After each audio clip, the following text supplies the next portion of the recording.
MR constructions వాళ్ళు గుంటూరుకు 3 వైపులా 3 మంచి అపార్ట్మెంట్స్ నిర్మిస్తున్నారు. లాంలో రాధాకృష్ణ, గుజ్జనగూడలో యూవి అర్బనైట్, తెనాలి రోడ్ లో కేవీ రెసిడెన్సీ. ఎంఆర్ కన్స్ట్రక్షన్స్, మీ ఇంటిని అందంగా నిర్మిస్తాం.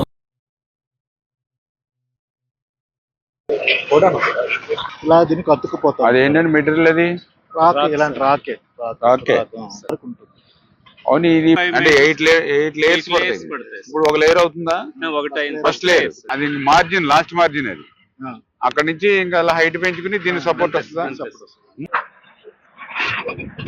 డివాటరింగ్ పంపులన్నీ ఏదైనా ఇంక మనకు అయిపోతుంది కదా, మే నెలకి అయిపోవాలి కదా.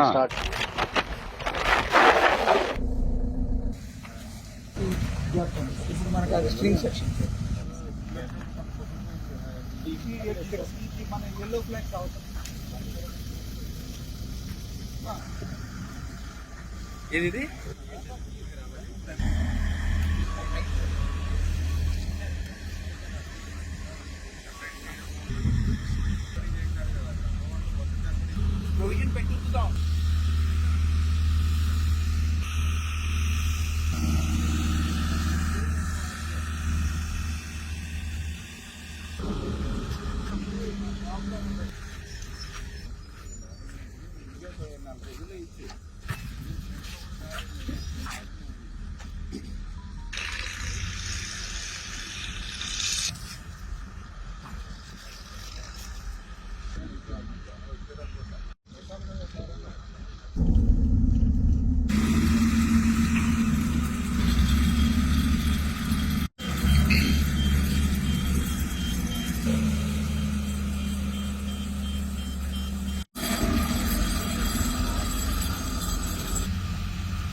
పోలవరం ప్రాజెక్టు ఆంధ్రప్రదేశ్ రాష్ట్రాన్ని భవిష్యత్తులో ఒక కరువు రహిత రాష్ట్రంగా మార్చేటువంటి ప్రాజెక్టు, ఒక జీవనాడి, ఒక వరం. అటువంటి ప్రాజెక్టు పనులను ఆ రోజు 14-19లో 72% ఆ రోజు చంద్రబాబు నాయుడు గారు పూర్తి చేస్తే, జగన్మోహన్ రెడ్డి అధికారంలోకి వచ్చిన తర్వాత కాగితాల మీద 2% పురోగతి చూపించారు కానీ 20-30% వెనక్కి నెట్టేసి విధ్వంసానికి గురి చేసినటువంటి పరిస్థితి.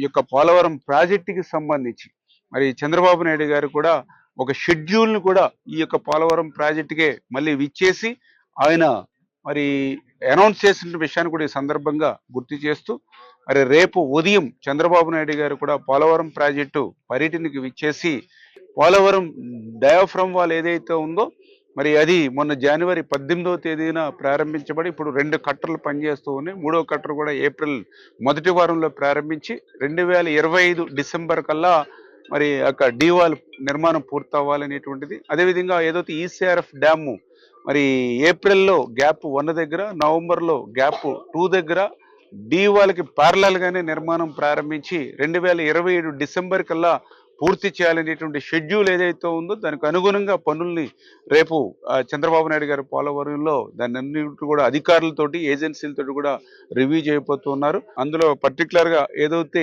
అప్పర్ కాపర్ డ్యామ్ సీపేజ్లు ఏవైతే ఉన్నాయో దాన్ని దృష్టిలో పెట్టుకుని ఏదైతే బట్రస్ డ్యామ్ దానికి సపోర్ట్గా ఏదైతే నిర్మాణానికి డిజైన్స్ ఇచ్చారో దాన్ని ఆ బట్రస్ డ్యామ్ నిర్మాణాన్ని మొదటగా పరిశీలన చేసి, రెండవది ఏదైతే గ్యాప్ 1లో రేపు ఈసీఆర్ఎఫ్ డ్యామ్ ఏదైతే నిర్మాణం చేయబోతున్నామో అక్కడ పనుల్ని పరిశీలించి, మూడవదిగా ఏదైతే డయాఫ్రమ్ వాల్ ఎక్కడైతే పనులు జరుగుతూ ఉన్నాయో 3వ పాయింట్గా ఆ డయాఫ్రమ్ వాల్ పనులను కూడా పరిశీలించిన అనంతరం 4వ పాయింట్గా ఏదైతే వైబ్రో కంపెన్షన్ ఏదైతే గ్యాప్ 2లో మరి జరగబోతూ ఉన్నాయో ఆ పనుల్ని కూడా రేపు క్షేత్రస్థాయిలో పోలవరంలో చంద్రబాబు నాయుడు గారు స్వయంగా పరిశీలించి ఆ షెడ్యూల్ ప్రకారం ఆ పనులు పూర్తయ్యేటువంటి విధంగా ఆ ఏజెన్సీలకు కానీ అధికారులకు కానీ మా అందరికి కూడా దశ దిశ నిర్దేశం చేయబోతున్నారని చెప్పి మీ ద్వారా తెలియజేస్తాం.